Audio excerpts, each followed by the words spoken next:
Olá, bom dia meus caros irmãos e irmãs, queridos devotos e devotas de Santo Antônio. Paz e bem a cada um de vocês. É uma alegria chegar a cada um de vocês aos seus lares, levando as nossas mensagens do Evangelho no dia a dia. Nós estamos percorrendo o caminho da 10ª semana do Tempo Comum. Portanto, hoje, caros irmãos e irmãs, nesta quinta-feira, 13 de junho, para o Santuário Santo Antônio é um dia muito importante, um dia de muita alegria, de manifestação de fé, porque celebramos Santo Antônio de Pádua, padroeiro do nosso santuário. E sempre mais nós queremos aumentar a nossa fé, a nossa devoção, pedindo sempre a intercessão de Santo Antônio para que ele ilumine a nossa vida, nos ajude a percorrer o segmento do discipulado de Jesus, para que bem possamos vivenciar este dia de Santo Antônio de Pádua. Nós vamos rezar e meditar com o Evangelho de Mateus, o capítulo 5, versículos de 20 até 26. Disse Jesus aos seus discípulos: se a vossa justiça ela não for maior que a justiça dos mestres da lei e dos fariseus, vós não entrareis no reino dos céus. Vós ouvistes o que foi dito aos antigos: não matarás.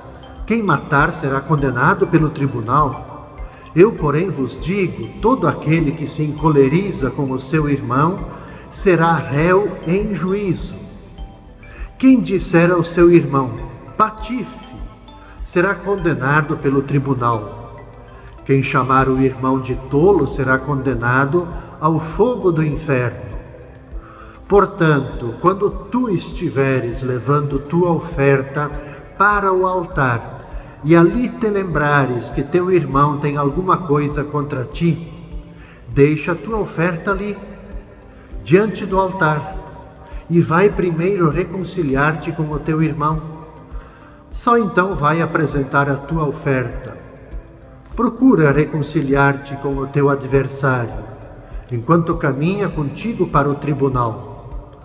Senão o adversário te entregará ao juiz, o juiz te entregará ao oficial de justiça, e tu serás jogado na prisão. Em verdade eu te digo, dali não sairás, enquanto não pagares o último centavo. Veja, meus caros irmãos e irmãs, primeiro uma breve reflexão do Evangelho. Como que de fato era a justiça dos doutores da lei e dos fariseus?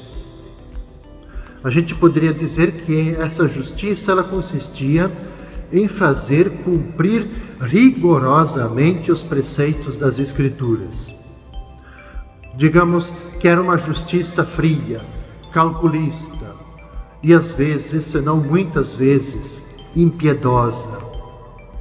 Por que isso tudo? Porque nesse formato da frieza, do calculismo, exigiam do povo o que eles mesmos não cumpriam. A justiça que Jesus propõe e que ele exige dos discípulos, de cada um de nós, leva em conta a pessoa e os seus anseios. A justiça do reino, ela ultrapassa a simples execução de leis e põe no centro a pessoa. As leis, elas devem estar a serviço da pessoa para a glória de Deus. Essa é a perspectiva. A velha justiça proibia o homicídio, ao passo que a nova justiça, ela persegue o mal até suas raízes secretas no coração, onde que nasce os desejos, a ira, e combate as suas menores manifestações, como as expressões de desprezo ou rancor, imbecil, idiota. Assim, pensado dessa forma, então, o amor fraterno, em gestos de reconciliação, vai tornar fecundo o culto que se presta, aquele culto que de fato agrada, que Deus deseja de cada um de nós. Uma palavrinha agora também sobre Santo Antônio, que celebramos hoje. Santo Antônio, ele conta a sua biografia que ele foi dotado de uma extraordinária preparação intelectual e de grandes capacidades de se comunicar com as pessoas. Com a sua sabedoria evangélica, ele foi capaz de provocar muita admiração. Ele converteu muitas pessoas com suas pregações. Com as suas virtudes e milagres, ele fascinou as pessoas. Ele foi um pregador itinerante. E por isso que nesse seu itinerário ele encarnou o Evangelho de Cristo, levando de cidade em cidade a sua paz, aberto aos desafios, mas também, certamente, por ser itinerante, levando as canseiras da sua missão também. Mas ele atribuía tudo ao poder da oração, à força da oração. Então o testemunho de vida de Santo Antônio, ele reflete a envolvente beleza de quem vive permanentemente em íntima comunhão com Deus. Unicamente é impelido pelo desejo de cumprir sua vontade e de manifestar o seu imenso amor por todas as criaturas. Então a luz e a criatividade da palavra escutada, meditada, rezada, isso tudo produz em Santo Antônio os frutos de uma caridade incansável, paciente, sem preconceitos e com muita tenacidade diante das dificuldades. O que mais anseia Santo Antônio é anunciar a ternura de Deus, é mostrar a bondade e a infinita misericórdia com que nos revela o seu coração de Pai. Mas ao mesmo tempo, Santo Antônio alerta a gente para o essencial, para a amizade com Deus, que é a fonte de todo o bem, fonte da paz, é a fonte da alegria, que nada, ninguém nos pode jamais tirar. Que possamos bem vivenciar esse dia e irmos ao santuário manifestar também a nossa devoção, levando os nossos pedidos e agradecimentos a Santo Antônio. Na sexta-feira, meus caros irmãos e irmãs, no dia 14 de junho, vamos rezar, vamos meditar com o Evangelho de Mateus, capítulo 5, versículos de 27 até 32. Disse Jesus aos seus discípulos: ouvistes o que foi dito, não cometerás adultério. Eu, porém, vos digo, todo aquele que olhar para uma mulher com o desejo de possuí-la, já cometeu adultério com ela no seu coração. Se o teu olho direito é para ti ocasião de pecado, arranca-o, joga-o para longe de ti. De fato, é melhor perder um dos teus membros do que todo o teu corpo ser jogado no inferno. Se a tua mão direita é para ti ocasião de pecado, corta-a e joga-a para longe de ti. De fato, é melhor perder um dos teus membros do que todo o teu corpo ir para o inferno. Foi dito também: quem se divorciar de sua mulher, dê-lhe uma certidão de divórcio. Eu, porém, vos digo, todo aquele que se divorcia de sua mulher, a não ser por motivo de união irregular, faz com que ela se torne adúltera. E quem se casa com a mulher divorciada, comete adultério. Veja, meus caros irmãos e irmãs, esse capítulo 5 de Mateus, além de apresentar para nós as bem-aventuranças, Jesus vai apresentando uma série de casos, onde que ele procura dizer que ele chegou, ele veio para cumprir a lei e dar pleno cumprimento à lei.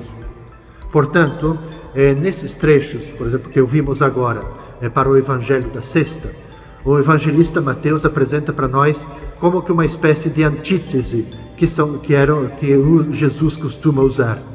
Neste caso aqui, visando fazer uma discussão sobre o tema do adultério. É bom percebermos aqui nesse trecho que mais uma vez Jesus acaba com a distinção que era muito própria dos fariseus entre a intenção e a ação, e declara o princípio da unidade. Adultérios do coração, dos olhos, das mãos, são igualmente proibidos. São mencionados os olhos e as mãos pela participação que tem nos desejos do coração. As mãos e os olhos, os ouvidos, a gente pode dizer que são o prolongamento do coração. Outro ponto importante, as leis do Antigo Testamento, elas eram tolerantes para o homem e muito severas para a mulher. De fato, a mulher, várias vezes eu fiz menção a isso, ela era considerada uma espécie de propriedade que o homem adquiria. E assim, ela passava a fazer parte dos seus bens. Era um objeto. Agressiva desigualdade entre homem e mulher, pensada e agida dessa forma. Jesus, o que ele faz? Nessa perspectiva dele de dar pleno cumprimento à lei, de cumprir, de ampliar a visão da lei. Jesus coloca homem e mulher no mesmo plano. O adultério viola a vontade de Deus. E as relações familiares e sociais também. Então, a união do homem e da mulher no matrimônio é expressão de amor. Vem de Deus. Não deve ser uma paixão egoísta, possessiva. É o encontro de liberdades que se unem. Por isso, Jesus usa expressões muito fortes para indicar compromisso sério, evitando-se desvios egoístas. Por isso que, quando ele fala dos cortes, ele vai dizer sim, às vezes são necessários cortes dolorosos para salvar e revigorar o amor mútuo. É necessário a gente cortar na pele. Por isso que ele usa cortar a mão. Trata-se aqui, naturalmente, de linguagem simbólica, uma vez que o adultério, ele sempre começa no nosso coração. Mas, como eu dizia antes, as mãos, os olhos, os ouvidos, é a extensão do nosso coração. Aquilo que é alimentado no nosso coração, as mãos, os olhos e os ouvidos estendem e se transformam em atos, em gestos, aquilo que o nosso coração deseja. Por isso, nós temos que exatamente trabalhar. Um dos motivos de Jesus dizer se eu vim dar pleno cumprimento, atualizar os mandamentos, é trabalhar o coração, que é a fonte de todos os desejos. Por fim, caros irmãos e irmãs, chegamos no sábado, dia 15 de junho. Vamos rezar, vamos meditar com o Evangelho de Mateus, capítulo 5, versículos de 33 até 37. Disse Jesus aos seus discípulos: Vós ouvistes o que foi dito aos antigos: Não jurarás falso, mas cumprirás os teus juramentos feitos ao Senhor. Eu, porém, vos digo, não jureis de modo algum, nem pelo céu, porque é o trono de Deus, nem pela terra, porque é o suporte onde apoia os seus pés, nem por Jerusalém, porque é a cidade do grande rei. Não jures tampouco pela tua cabeça, porque tu não podes tornar branco ou preto um só fio de cabelo. Seja vosso sim, sim, e o vosso não, não. Tudo que for além disso vem do maligno. Vejam, outro trecho, vamos dizer assim, outro evangelho forte. Penso que na época de Jesus, muito provavelmente, havia o costume de jurar por qualquer motivo. E ao jurar, a pessoa procurava dar credibilidade às suas afirmações, que por vezes eram carregadas de falsidade. Jesus, ele coloca um ponto final nessa prática que pode comprometer a verdade. Não jurem de maneira nenhuma. E ensina os seus discípulos a usar sinceridade e transparência, que o sim de vocês seja sim e o não seja não.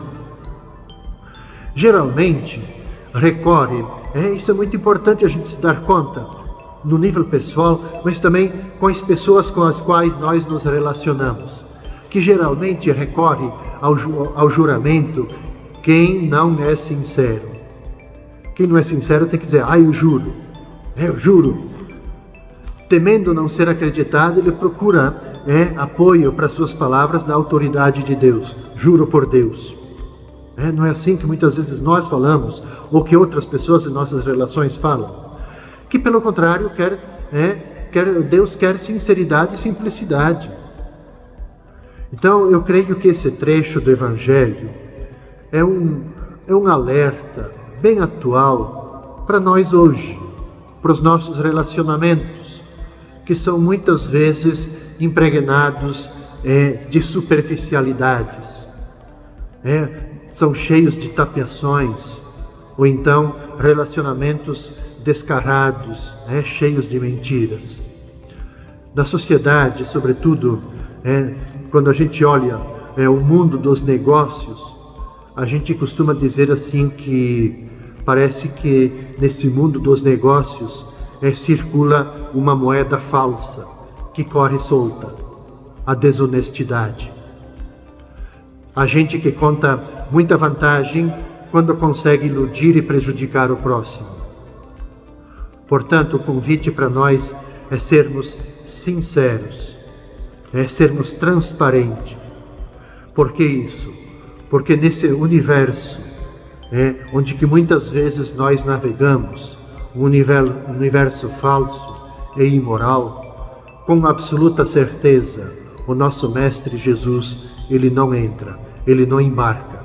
E ele quer fazer esse convite para nós também, de nós não entrarmos e de nós não embarcarmos no universo da falsidade e da imoralidade, mas a gente adentrar no mundo da sinceridade e da transparência.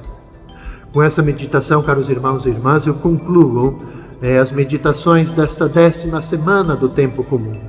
Nós vamos nos encontrar novamente na segunda-feira, neste mesmo horário.